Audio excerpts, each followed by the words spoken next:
that nobody here on YouTube is talking about, because it's all about the 1% rule. It's all about the cash flow. It's all about the cash on cash, the ROI. Dude, I don't care. I want a nice house in a nice neighborhood with nice trees.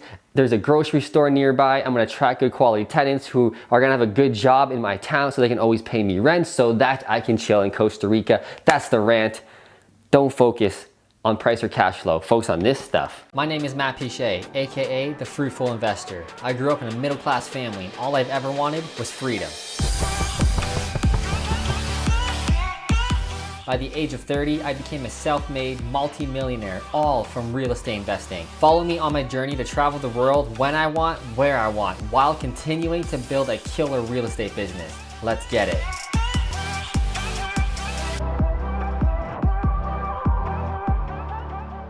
What's up, Fruitful Investors? In this video, I want to talk about a very important subject, and that is why I do not buy cheap properties. All the time. Sometimes I do, but most of the time I do not. And a lot of people, especially new investors, I think they got it all wrong. They're only focusing on price, 1% rule, the ROI system, all these different formulas. There's a billion of them, and they're just not focusing on the fundamentals, the easy stuff and the common sense stuff that I've been talking about since 2012. So why I personally do not buy cheap properties all the time. Sometimes I do, but biggest reason is, number one, I want to focus on quality area. So a lot of people, like I said, focus on price. I want the best deal. It has to be like 60 cents on the dollar all the time or else I'm not buying it. That's great, but if you want to build a business quickly and scale, you can't always get those smoking deals all the time. If you're focusing only on getting those smoking home run deals, you're not going to buy anything. You're going to be going slow. You'll be buying like 1 or 2 properties a year. I'll be buying over 10, 15, 20 like I am now. So you got a lot to catch up on. So price to me is secondary, and if not quarter daily, I don't know, 4th on the list or more. I don't really care about price at the beginning. What I care about most is quality area. So what I'm focusing on that, or what I mean by that is, number one, does the area have a future? Before I even buy in that area, before I even talk price, does the area, number one, have a future? Yeah, you can find great deals in some small town outside of Dayton, Ohio in the country, or in my area of Ontario, you know, Timmins, Ontario, Sault Ste. Marie, Ontario, like these small little towns, and even on the outside of those towns. Yeah, you're gonna get great smoking deals, but does it have a future? I don't care about how much of a deal you got on the property. If there's ain't gonna be no tenants paying your rent, it doesn't matter what that deal was, it doesn't really matter. So does the area have a future? And number 3 here is, what I focus on is, does it have constant job growth? Again, these are all the things I'm looking at before I even look at the price. I don't care. Does it have a future? And does it have constant job growth? Why do I care about that? Because that's going to lead to population growth. Because when there's jobs in the area, people want to live where there's jobs. So there's going to be population growth in that specific area. Why do we care about that? It's going to lead to an increased demand on rental properties, and then that'll, you know, make the rental prices go up, the competition go up, etc., etc., etc. If it checks all these boxes, okay, now let's hear what the price is. That's kind of how my mind works. But I'm not even at price yet. Number 2, before I even look at the damn price, is it a quality property? Meaning, does it have, you know, baseball fields, just amenities in general? It's got libraries. Does it have the grocery stores nearby? I'm looking at those things. What area on the micro? So the macro is, does it have this, and is the town growing, job growth? On the micro, in the neighborhood, does it have baseball diamonds, amenities, libraries, schools, you know? And then to the property itself, micro, again, even more, how much work does it need, right? Like how many renos? Is the kitchen horrible? Is the floors crap? Which is great, I love those. I love, the crappier the property, the better for me, because that means I can normally get a better price and I can bring it up to my standards to match the area that I'm in or even exceed it. That's what I want to do. I want to buy in a good area and then make it the nicest damn rental properties anybody's ever seen on the market. I'm the best rental property on the market, hands down. I already know that. My properties destroy every landlord in Kitchener-Waterloo. So that, and that's the game I'm playing, so that I can attract the good quality tenants, so that, number 3, now I'm on fire. It takes like a bit for me to wake up, but then I get in it. So I'm thinking long term.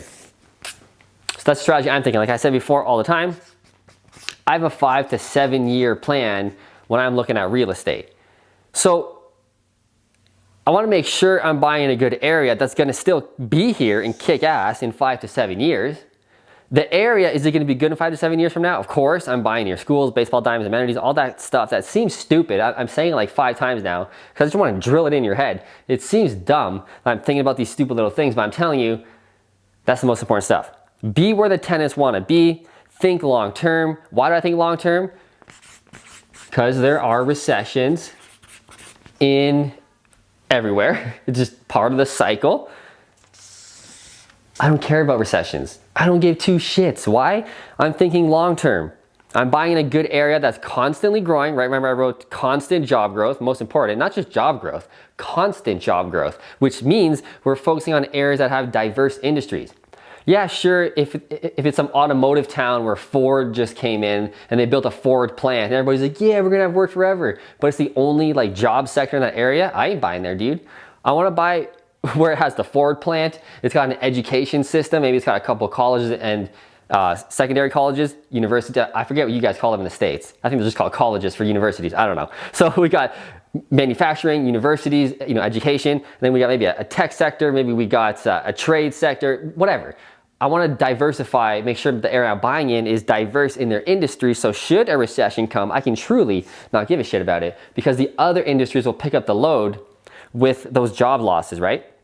So that's the kind of stuff that I focus on. Number 4, focus on, what is number 4?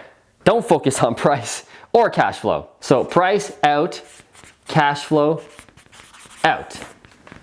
Everybody gets stuck in this. And when you get focusing on price or cash flow, what does that mean? It means you're chasing deals. You're on the chase, you're just making a mistake. You'll go wherever the deal is. You'll go over there 3 hours away, you'll go over there 2 hours away. It's all outside of your expertise. You're just chasing the deals. I know a lot of investors do this. In fact, most investors do this. I'm talking 95% of investors.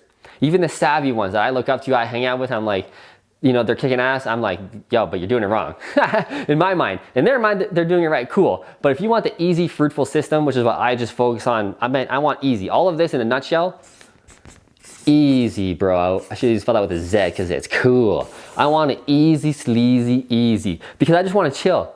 I don't want to worry about my business, dude. I want my business to be there and make money so that I can enjoy life, go to the gym when I want, do yoga when I want, travel when I want. I'm talking about all the real shit that nobody here on YouTube is talking about because it's all about the 1% rule. It's all about the cash flow. It's all about the cash on cash to ROI. Dude, I don't care. I want a nice house in a nice neighborhood with nice trees.